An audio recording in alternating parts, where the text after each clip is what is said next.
Hey friends, good morning. I'm coming to you a little late today because, as you can guess it, all the craziness of the coronavirus. So one of the things, I don't know what God is doing and how God is going to use this event in our lives. But I do trust that God uses all things for the glory of Him, and He uses those all things for good. So, a couple of things businessy wise first. I am so thankful that you guys tune in and watch lookUP devotions and encouragements. I know that God started these videos in me and to share with you for a purpose. And I think this is one of those times where I get to see a glimpse of what God is doing. I live in Maryland, so here in Maryland, the governor has canceled school, at least for the next 2 weeks. So the kids are actually in school today, and then they are out of school the 16th through the 27th. They've put tight restrictions on large group gatherings, extracurricular sports and activities, plays, movie theater, everything they have put a restriction on in hopefully preventative measures. So with that being said, that means I will have my kids in-house for 2 whole weeks. I am counting it as fortunate right now that I don't work outside the home. So I am able to be here to help cover my kids, help to teach them when they're not in school, but also just to care for them. One of the things that I was praying about last night, this news for Maryland individuals just came yesterday afternoon. So we kind of had an inkling that this was coming. We've been seeing, you've probably also been seeing on the news how things are rapidly progressing. Let me be very honest. I find it scary and anxiety inducing. This is an unknown time for me. I've never had anything like this occur that is to such a big impact. Another piece that I get fearful of is I am technically one of the ones who is more at risk because I'm a diabetic. I have pre-existing health conditions. Now, I'm not 60 or older, but my body acts older. So it's a scary thing. For some of you who are watching, I know that you are older, and this scare can be debilitating. One of the things I have been very blessed with is a God who sees and actively participates in my world. So much so that I saw Him moving and comforting me through multiple different avenues. And so that's what I'm hoping today's lookUP devotion will do for you. I hope that it will give you a moment of calm and a moment of peace to put down the fear and anxiety.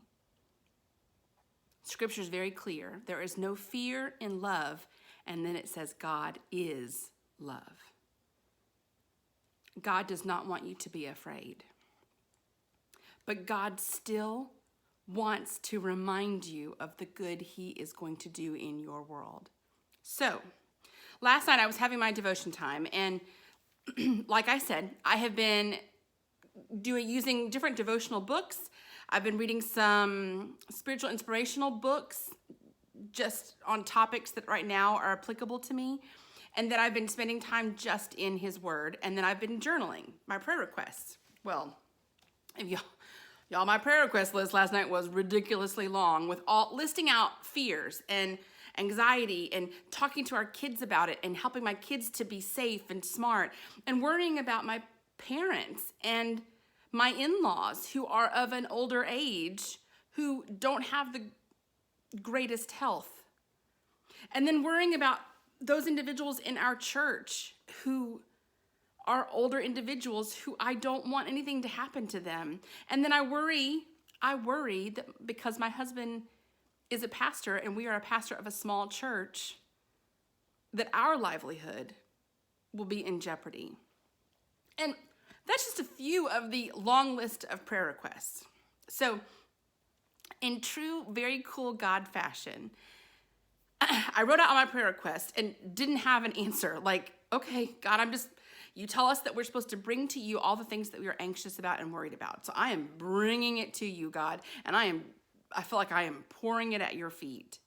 I am trying to be calm enough to remind myself it's going to be okay, that God is with me, and that God has not forgotten me and has not forgotten or not cared about all those individuals and all these details in my world. So I reach over for my Lisa Turkhurst devotional. And God has been using Lisa once again for the past couple days to really hit the nail on the head for me devotion-wise on things that I needed to hear and to carry. Well, last night, I don't even remember what all the devotion was, but I remember that she called on Habakkuk chapter 3. And I went, whoa, pulling a Bible verse that I don't know off the top of my head. And I can't tell you the last time I've read Habakkuk. I kind of knew where it was in the Bible because I remember memorizing where the books of the Bible were. And pro tip, if you find Psalm, which is in the middle of the Bible, keep going to the right. There's minor prophets is what they call them. Amos, Obadiah, Nahum, Habakkuk, before you get to Matthew, the beginning of the Gospels in the New Testament. So he's right in there. It's 3 chapters. I don't remember the last time I read Habakkuk, but I thought this is interesting that God brought this one verse up. Okay, God, I'm going to bite and see what you're doing with this. So I opened up my Bible and found Habakkuk and decided to read through it. It's 3 chapters, so it wasn't incredibly long, but it was very, very interesting. And I wanted to share that with you this morning because I think if you will grant me permission and listen, I think it will give you impact and give you pause and give you peace and give you joy and give you hope. So 3 chapters, very interesting chapters, because basically it is Habakkuk, a prophet, writing a vision that God gave him. And the vision was a intense conversation between he and the Lord. So it says, basically Habakkuk is complaining of what, God, there's been so much hard and evil and famine and plagues in our world. Why haven't you come in and intervened? And he will complain, and it says the Lord replies, and the Lord replies. And then Habakkuk complains, and then the Lord replies. Well, in the 3rd chapter, because remember, there's only 3 chapters, I want you to hear this. At verse 17, close your eyes and listen. Even though the fig trees have no blossoms, and there are no grapes on the vine, even though the olive crop fails, and the fields lie empty and barren, even though the flocks die in the fields and the cattle barns are empty, yet I will rejoice in the Lord. I will be joyful in the God of my salvation. The sovereign Lord is my strength. He will make me as sure-footed as a deer and bring me safely over this mountain. I'm going to read it one more time because I think you need to hear it. Even though the fig trees have no blossoms, and there are no grapes on the vine, that's your fruits. Even though the olive crop fails and the fields lie empty and barren, that's their grain, their olive oil.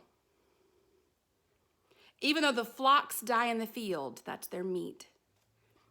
And the cattle barns are empty, that's their dairy. Yet I will rejoice in the Lord. I will be joyful in the God of my salvation, the God who saves me. The sovereign Lord is my strength because he will make me as sure-footed as a deer and bring me safely over this mountain. Some of you live in an area where there isn't restrictions yet.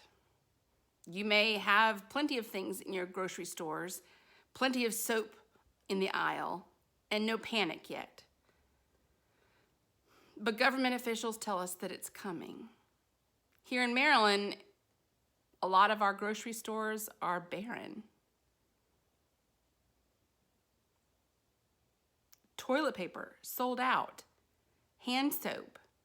We're actually going to go out later this morning to see if we can find a little more soap or at least some aloe and alcohol so I can make hand sanitizer at home because you can't buy any in the stores.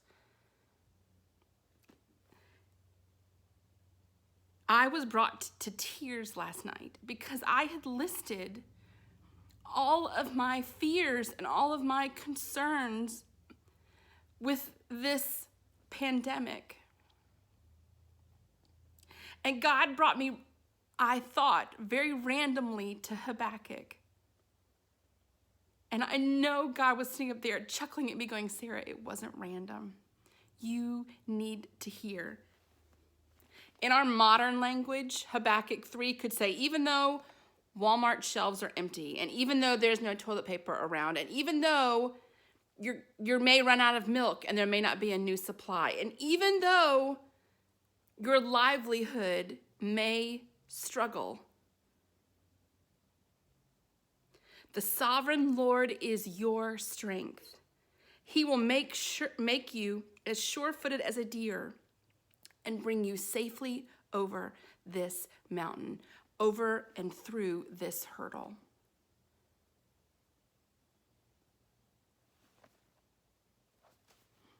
God hears us. God knows you are nervous and scared. Some of you think this is a hoax and this is not a big deal. Okay, I'm not here to argue that with you. What I am here to do is to remind you that God sees you. He has not forgotten you, and He is going to save you.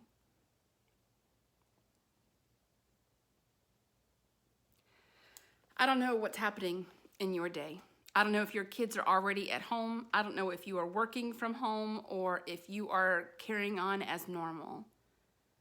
But what I do know is our world, our entire world is struggling. And He sees you, and He is with you. He loves you. He will care for you, and He will carry you through. I'm going to continue to do look-up devotions and encouragements. I'm going to continue to send you videos.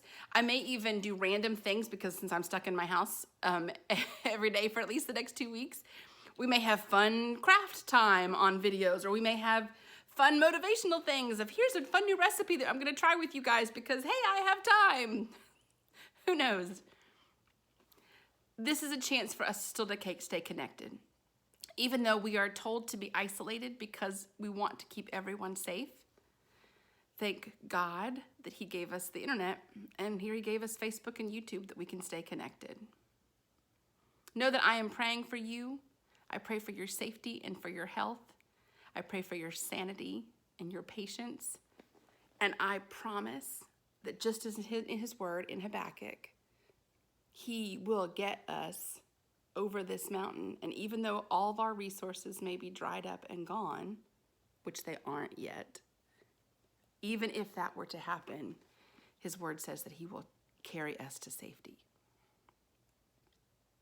Wherever you are today and whatever you are doing, I hope that you will experience joy and laughter and love today when you look up.